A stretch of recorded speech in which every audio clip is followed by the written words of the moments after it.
Okay. So, hi. I have had a few things on my mind lately that I've wanted to get off my chest. I wanted to let the novelty of the channel kind of settle a bit before I did another video. Apologies for my imperfections, but then again, not really, right? That out of the way, I have this issue on my mind that I have really strong feelings about. So if you all are like sensitive LDS people, Mormons, if y'all are sensitive and you can't really listen to someone's negative opinion about your so-called church, you probably shouldn't watch this video. It's probably going to trigger you, and you're probably going to lose your shit.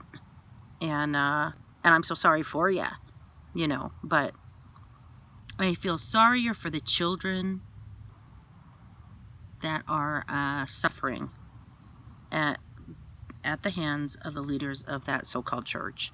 And it's not a church to me anymore. Maybe people think it's a church, but just because it has church tax exempt status doesn't make it a church in my mind. And if it does in yours, that's fine. That's your problem, not mine. So a couple years ago, I kind of woke up to the fact that Christianity in general really is not for me. I understand that there are a lot of people in this world that need to have Christianity as a guide, you know, and that's fine. That doesn't mean you're not good people, doesn't mean I don't love the hell out of ya, okay? But Christianity really is not for me, and that may be a different video altogether. I don't really want to get into it right now. What I really want to get into is this whole thing with the Mormon Church.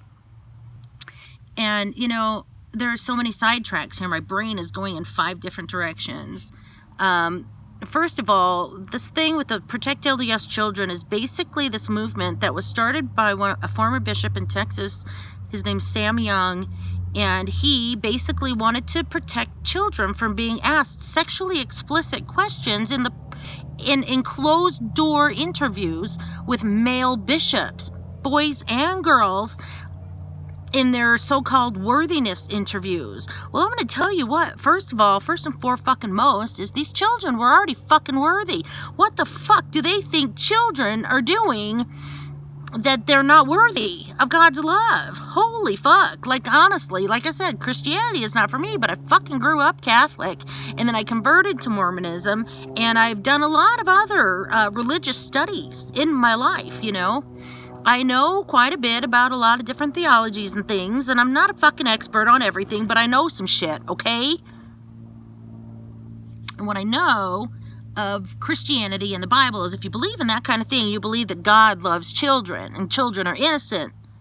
And for these motherfuckers to be pulling these children into these private fucking rooms where it's a grown-ass man and a little fucking kid, and he's asking them about if they masturbate.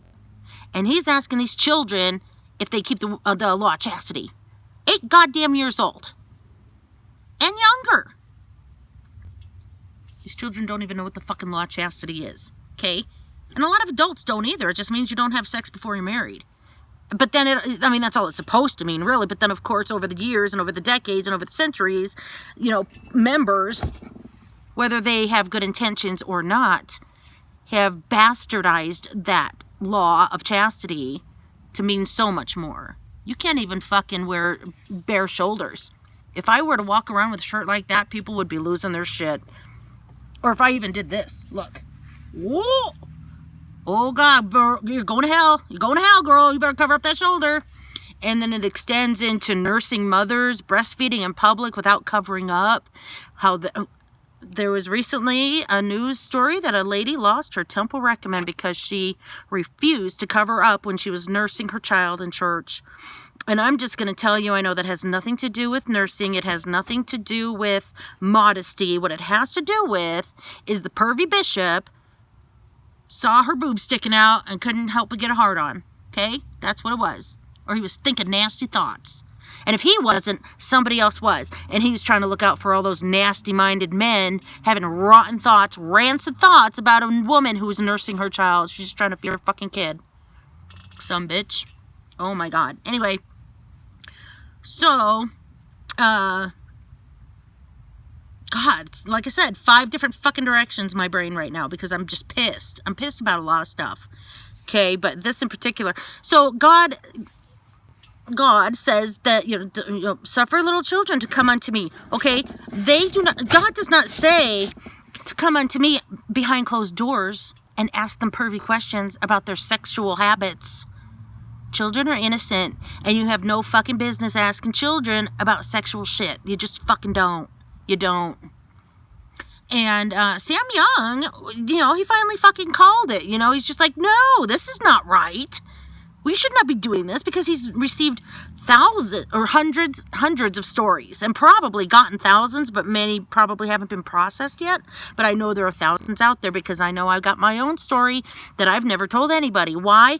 Oh, well, I guess that's just the way it is. It's the church, and that's what they say. So that's it. No.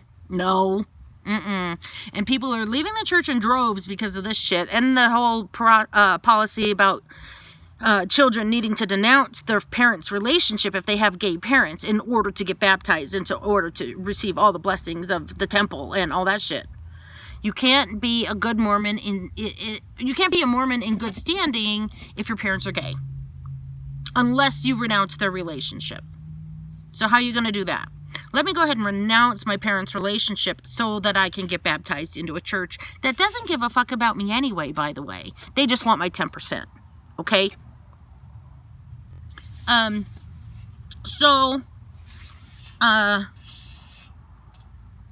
Anyway. So this person stood up. And he's like, no. And he just wanted to have a meeting with the general authorities. The prophet and or the 12 apostles. Or even just one of them. He just wanted to talk. They refused. They wouldn't even let him in the building. And so they wouldn't let him make an appointment or anything. And these are supposed to be men of God. And they were cowering behind their closed doors in their fancy building in Salt Lake. And they wouldn't talk to him. So then he staged a hunger strike across the street from, I think, the temple in Salt Lake. But it might have been across from the church offices. I can't remember. But he had a chair out there and invited, I think it was every other day, maybe. He invited one of the general authorities or one of the apostles. He put out an invitation specifically to each person so they would know when they were invited to come and sit and talk with him and with anyone that was there. Basically, ministering to the congregation. And not one of those motherfuckers showed up. Not one. They're all a bunch of fucking cowards. Cowards. They would not come and just talk to him in a civilized manner every day that he was there. There were no protests. There were no violent outbreaks. Everything was very peaceful, very calm, and very loving, really. And, but none of those motherfuckers could show up. Not one. Not one. Why? In my mind, it's because they were too worried about the legal ramifications. That if they showed up, that might be construed as admitting something, admitting some guilt or responsibility. Well, God knows we can't have any of that. Because then their fucking church tax exempt status is threatened and their businesses are threatened. They've got billions of dollars in stocks and investments and they're sitting pretty. Tax free. Tax fucking free. Okay, so they never showed up. And during this whole thing, Sam Young was also on a hunger strike. Because that's how much he believes in this movement. That's how much he cares about protecting these children. Who, by the way, turn into adults. And if they're fucked up as kids and they don't get the kind of help they need, they're going to be fucked up as adults too. And it's just going to perpetuate the problem. And the leaders of the church don't give a fuck about any of that. Just ask them. Just try to ask them. They won't answer you either, though. But you go ahead and try to ask them. So 23 days of a hunger strike comes and goes. Not one fucking word from any of them about this. But, they can then be bothered to announce to the world yet again that the correct name of the church is not Mormons. It's not LDS. But it's that long, drawn-out, hairy thing. So, so we're supposed to say Church of Jesus Christ of Latter-day Saints every fucking time we refer to something that has to do with the church? I don't fucking think so. No one's gonna fucking do that, you dumbasses. Nobody. And not any members of your church either. Anyway. Hi, Pepper. Hi, Pepper. My cat. Anyway. So, hunger strike comes and goes. And nothing from the big men upstairs. And then they make this stupid announcement that we want to be called Church of Jesus Christ of Latter-day Saints. And members of the Church of Jesus Christ of Latter-day Saints. Well, good for you. How's it feel to want? Right? So, then, I'm trying to keep track of all this. Then he gets a letter. Sam Young gets a letter delivered to him in person by two of his very, very good long-time friends, who let him know that he's going to have a court of love, is how they like to say it, love. And by love, I mean complete intolerance. He's being excommunicated. That's Mormon code for being excommunicated, court of love. Bitch, please. So, he's going to be excommunicated on the 9th, September 9th. What the fuck is that? He goes above and beyond, puts his fucking neck on the line, puts his health on the line for the sake of trying to protect children from having to suffer through the kinds of things that hundreds and thousands of people have suffered through, if we're being honest. Just because he only has 700 stories in print doesn't mean that it wasn't hundreds and hundreds of thousands of people that have suffered through this fucking shit. And for what? For 10%. So he gets to get kicked out of the church. A church that he believes in. A church that he loves. He believes that fucking shit. He believes the gospel. He believes it's true. And all of his whole fucking life is all wrapped up in that stupid fucking church. And now what happens? They're going to cut him off. They're going to sever him from his tribe.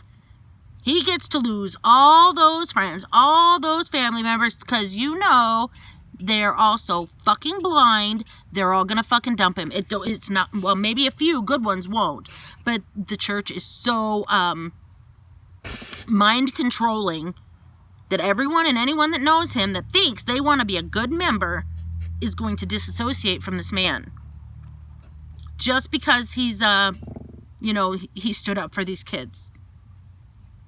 I think it's disgusting. I think it's absolutely pathetic, cowardly, and disgusting of these so-called church leaders. So-called church, so-called leaders. To treat this man this way. How come they just can't fucking have a meeting with him and open their fucking eyes and ears? Just listen. That's all he was fucking asking. He didn't... well, actually, no, that's not true. He was asking them to listen, but he also had a list of demands, now that I think about it. He wanted them to cut it the fuck out. He wanted them to stop asking pervy questions to little kids. They're grooming those kids for sexual assault and molestation. That's exactly what they're doing. And do you know what else I need to say? This guy, I think his name's Joe Bishop, who was at the MTC, raping sister missionaries and molesting sister missionaries, he's still a member in good standing. Can you believe that fucking shit? And I'm going to tell you what. When I joined the church, I had no idea about the church history, all that black shit in the church's history. I did not know. It's like when you meet somebody for the first time and they got their good face on. They want you to think nothing but good things about them. Meanwhile, they've been divorced 3 times, and they're alcoholics, and they're drug addicts, and they, you know what I mean? Like, they just are, they live under a fucking bridge. You know what I mean? I mean, there are issues, with these people that I just, anyway. Again, I digress. So, now... and they told him he's got 45 minutes to say his piece before they just cut him off anyway. They're not going to change their mind. It's a done deal. But he's got 45 minutes to call witnesses. But those witnesses have to be members of the church in good standing. So no one's going to do that. They're absolutely intimidating the other members. If you want your church membership to still be considered good standing, if you want to keep your temple recommends, you keep your fucking mouth shut. You won't stand up with this man.